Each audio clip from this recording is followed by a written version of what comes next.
Flip TV Plus.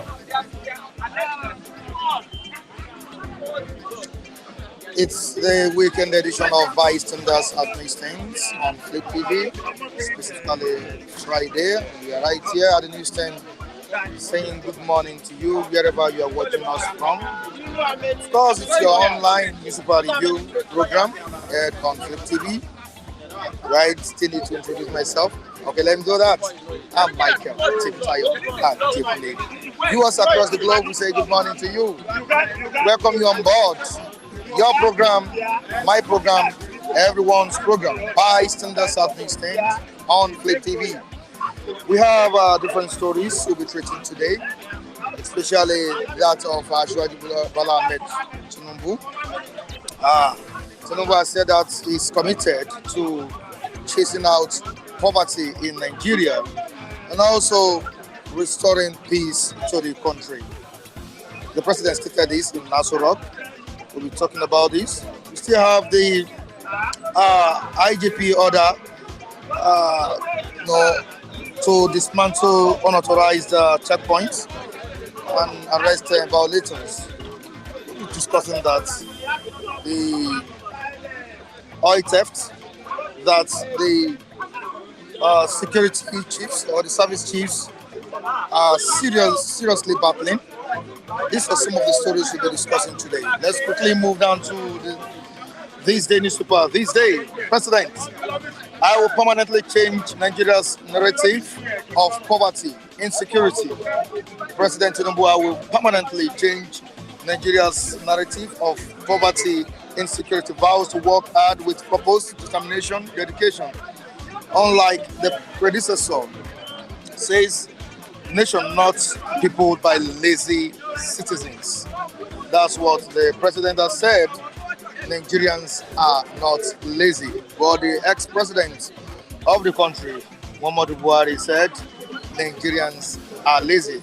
Let me just use this way. Nigerian youth are lazy. All right, we have PDP laments level of poverty across Nigeria under APC government. We have the stories right on the front page of Vanguard newspaper. The major headline on the front page of Vanguard: outrage as national power grid collapses twice in 6 hours.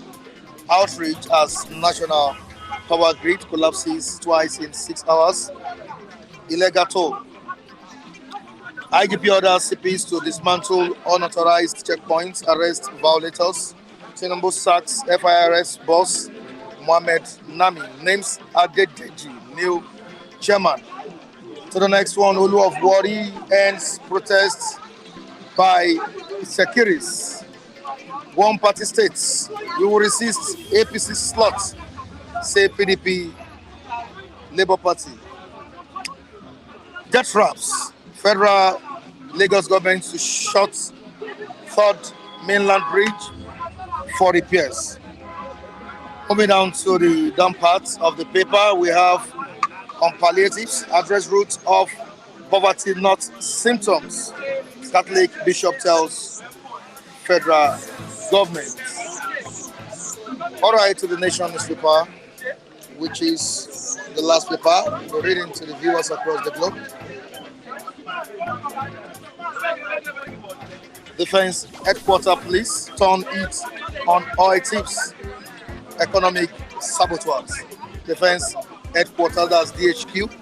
Police turn it on oil thieves. Economic saboteurs. We won't allow one party rule, says PDP. We won't allow one party rule, says PDP. The last story. We will create wealth for all Nigerians, says Ashwaji Bala Ahmed Tinubu. We will create wealth for all Nigerians, says Tinubu. All right, before I allow my reviewers to come on board, let me quickly acknowledge the viewers watching us right now. We need to say hi to the viewers. Viewers, good morning to you. We have Abu Africa saying good morning to all of us here. King Igbe, Ogba, Good morning to you, Mike, and everyone. Osaze, you're saying good morning to you. That's Osaze in Italy. Okay, I catch up with you guys today. All right, thank you so much for joining us, Osaze. We appreciate you for joining us. How is your wife over there? Philip. Oh, what's Philip saying? Yeah, oh, you're saying good morning to you. All right, Osaze is saying my regards to Mr. Lucky and the articulate Delta guy. Who is the Delta guy? That should be Matthew, right? Razak, Umar, good morning, guys. Thank God today is Friday. Yeah, thank God it's Friday. We appreciate you for joining us. Umar, Gladys Oyabo, very good morning to you. Watching from Atlanta, USA. We're saying good morning to you, Gladys Oyabo.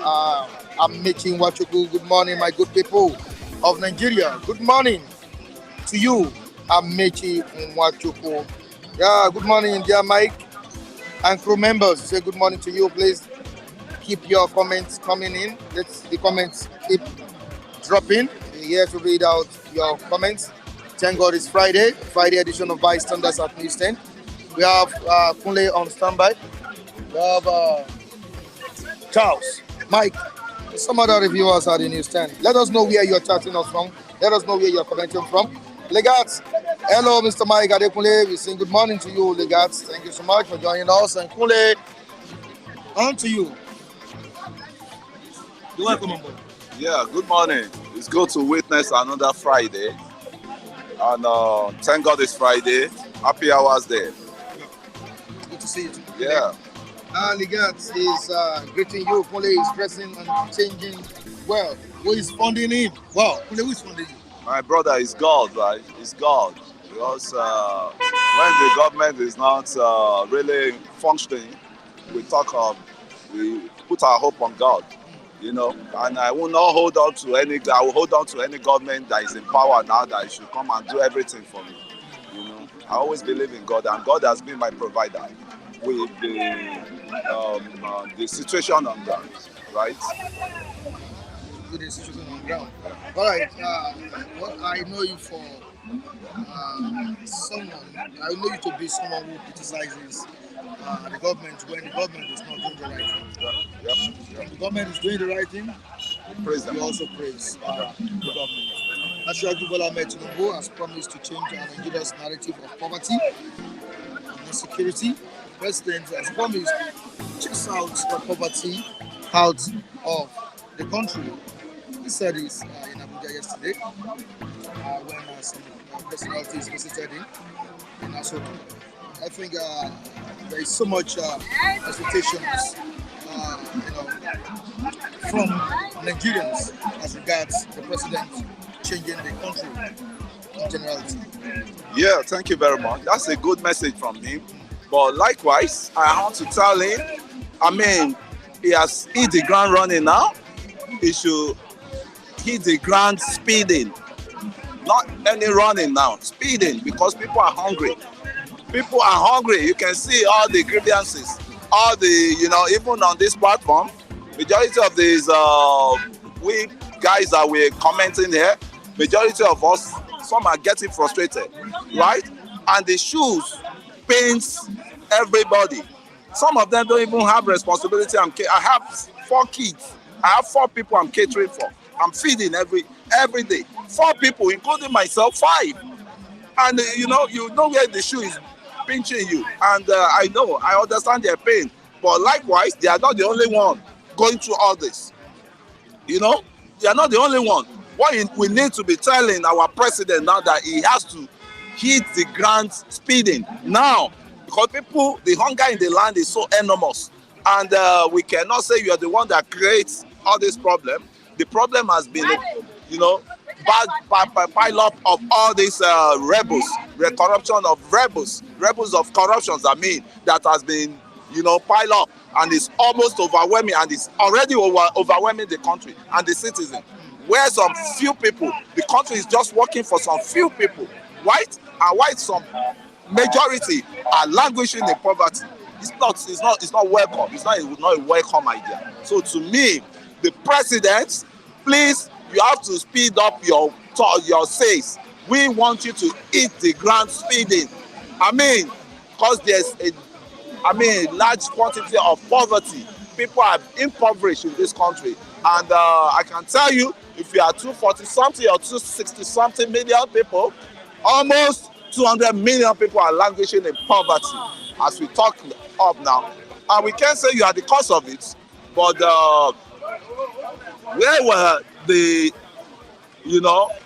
fighters, human rights fighters, when Nigerian refinery was not working since the advent of the democracy we had, which was started by civil rights organizations, CSO, we could not hear their voice. We could not hear their voice. They were turning around that maintenance. Maybe they were part of the largest of that money. So look at everybody is cashing out now. That's just it. Just sort yourself and leave the rest, maybe for them to fight for their own battle. That's what is happening now. Nigeria, we knew then, wasn't Nigeria of today now. Nigeria of today is just full of corrupt elements. Both people coming there complaining, pointing fingers, accusing fingers at people. When you search them too, you will know that they are even more worse because they are just crying loud because they are not yet there. Now, how can we address the root of poverty in the country? When you look at the president, the way he went about the distribution of the palliatives, I think didn't go well. Didn't go down well with Nigerians. You want to take your people out of poverty. You want to cushion the effects of subsidy removal, and we still had a situation where you rolled out palliatives to the governments. How do you think the president can tackle the poverty drastically? That's a good question. The president is at the top there as the commander-in-chief of armed forces, right? And the hierarchy go down the train. Right? Yeah, you talk of the states, you talk of the judiciary, you talk of the local government. Everybody has their own responsibility to perform. If you want, to play, there are their own, rules to play on. The president you are looking at the top cannot only single-handedly fix up this country. Just by the fact that it's overseas. I will not tell you about that palliative. There's nothing wrong in handing over the palliative to the governors, because governors are in custody of the masses. Majority of the masses that vote for the president itself. You don't know how powerful all these governors are, especially Nigerian governors. Now, what am I saying? If the governors fail to do their duty, there will be serious lacuna on the economy of the country, right? Now, when they roll out 6 billion naira palliative, right? The governor themselves, with their security votes they collected, just a wolf money. I can't say tax. A wolf money. A lot of them don't even have insecurity in their states. They don't even have record for the money. Yes. So it's a take home, well done boys money. Yeah, you just take this for, enjoy yourself. The president needs to look into. They need to look. No, it's the constitution. If he must tackle poverty, it's the constitution. As he has said, he can't do much better as it is, because the constitution, there's lacuna on the constitution of the Federal Republic of this Nigeria we so call ourselves. And me at times, maybe I should not go too much. I always call it Federal Republic of scam people. Scam. Why am I saying this? That constitution can never help the masses as it is now, right? Because the custodian of that constitution, they are the one that dictate things, what they will be inserted in, where are the voices of the masses? When that 2009 or 1999, was it 1999 when Abdul Salam was leaving the throne, from the military junta then, they packed they rushed to package one constitution for us, which was the constitution that is at play now. And that constitution, they said we Nigerian accept and abide with what. But did they consult you? Did they consult me? Was anybody consulted? They just went around the 6 geopolitical zones and meet some people that are not even really needed to involve, because the masses, the government is for the masses, it's for the people on ground, not for the airlight, not for all the big time men. So the fault we have in our constitution for now cannot make things go right. Any president that comes in, he may just try his best. Like Tinubu now, He's trying his best to bring in investors, but now the investors, when they come in, your refinery is not working, your electricity power is not in good form. You could just see that the turbine we lost a lot of megawatts not too long. With I don't know what is always the problem. We have Kanji Dam, we have Tororo Dam, we have everything. Yeah, I mean, so I don't know. Ajakuta still rolling mill is there. We were supposed to be one of the biggest producer of cars, of steel in this country, and I don't know how we find ourselves where we are today. But there's so much to do. He has a lot. And why this problem we are in now, this deep problem we are in now? Some people say because you remove subsidy, it's not. Where the refinery, just key infrastructure we need is take care of the petroleum sector and take care of the power, which is the electricity, right? Now, two major things we need. Let's start with the average Nigerian. These are the two major things. When there's light, the industries, there will be clusters of industries. There will be investors that will come in. Because investors will not like to come bring in his money based on duty to government and sort of things, and will not be able to make profit. Who ended up spending majority of his, operative, budget on buying this thing, right? And when there's when there's likewise, there is stable light. There can be cluster of SME, SME for the masses. They can create, the barber will not complain, right? The barber will not complain, the organizer will not complain. And when there is, good roads, good everything, when there's, fuel too, an average woman that goes to Taraba or goes to Osun State to go and bring in yam will not complain that the transport fare is just unbearable. So there is the multiplier effect of all these things that is happening to us now, and that is why I still keep telling them. They are saying now that there's a good news coming. They are saying Port Harcourt refinery is coming on board by December. So let's hope they can get that one fixed. Because that's why I cannot put all the blame on him. He was not the one that destroyed the refinery. He was not the one that started. He's not the one that started that turnaround. The turnaround started under President Obasanjo, and he used one guy let me just say, it's not everything I have. Which we even expected the previous administration to fix, because that was what Buhari said. So he was going to fix the refineries, and at the end of the day, nothing was done. Buhari government happens to be a colossal government. Everybody has the hope in Buhari. You can find someone job, but you cannot do that job for the person. I think Buhari just came to eat a bit of his own slice that is the other half benefited from. That's the generals, the past generals. So he just look at, okay, I'm the only one that is impoverished. I'm the only one that wants to die for Nigeria. That always, I left the government with nothing.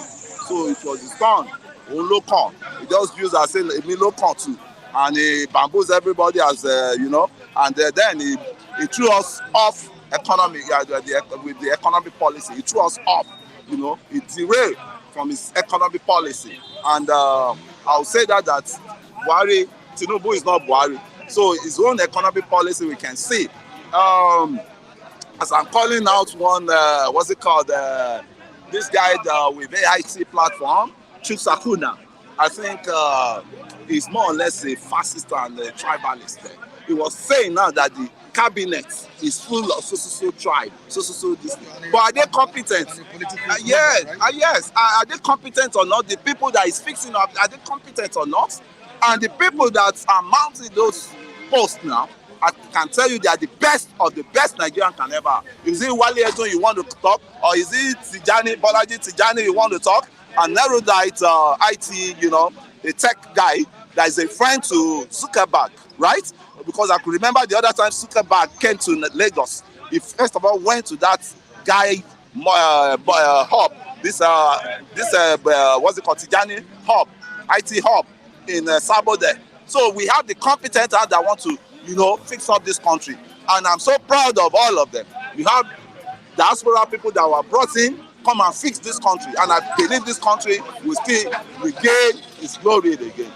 With all our collective efforts, because we have nowhere to run to. Even we want to have our Ududua, we want to have our Biafra, it must be on a platform that is peaceful, right? You cannot have your Biafra under a tense platform.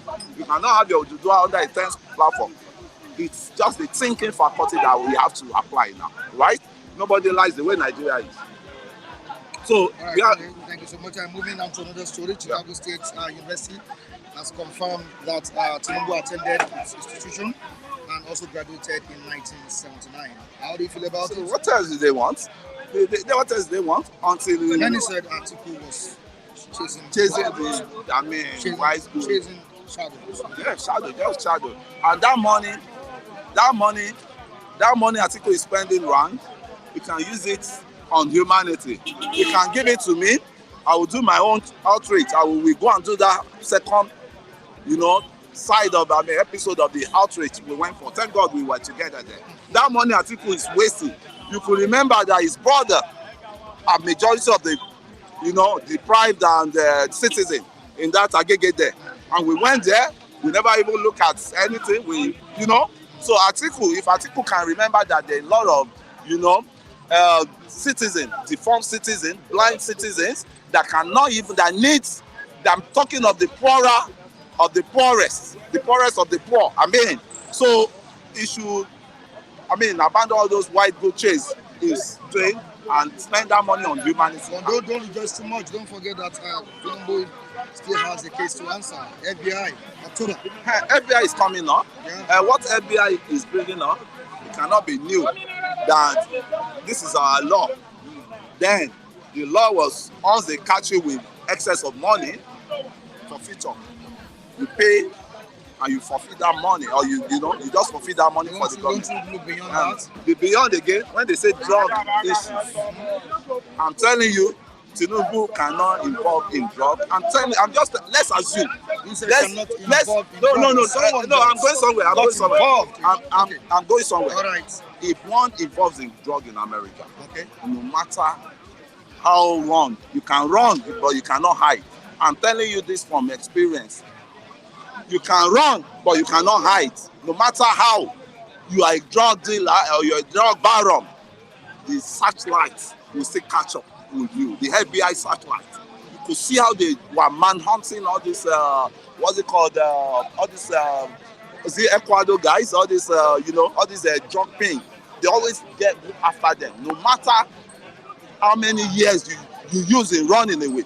So Tinubu issue, I think it's just an issue that does not even need all this opera that we need. Because FBI, when FBI is telling you that they are bringing out some documents, right, about Tinubu, it's either the document is positive, because if it is negative, they will have even bring it out on the table prior to the election, right? All these things started prior to the election, right? Are you not aware? That's when they started all this allegation and everything. And the Chicago State University has said this guy attended our school. So what else? Is a drug? This thing is a drug that. What? How many pinch of cocaine did they catch up with it? Right? So Nigerians, I don't know. They are just too. They're too sentimental, and they're too. Once somebody wants to bring you down, they want to bring you down wholeheartedly. No matter where where the truth lies. If they hate you, Nigerians will want to, and we will know the fascists. We know them. They always pump up all this, because let me just tell you,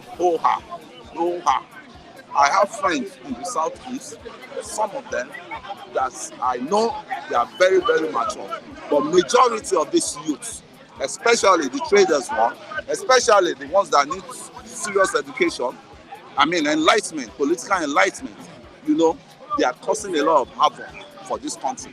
Because we were told that some elements were even planning for military junta to come in. That was what Sherika said now. That was what Soyinka said. Some of them were calling for interim government. Yeah, called interim. Yes, through military. How can you dig so low? I was able to somehow, even with the Niger, when the crisis happened, to be going against the president. They will leave their own country, they leave Nigeria, travel to Niger to go and align with Bazo, what's it called? That's, you know, Mohammed, no, the coup I'm talking about. Okay, Abdurrahman. You see, that's how derogatory and delicate Nigerian citizens are. They are frustrated, number one, and you feel their pains. Because when you have an home, you cannot go to the home. The home is not peaceful, right? And that trauma will be on you. That trauma.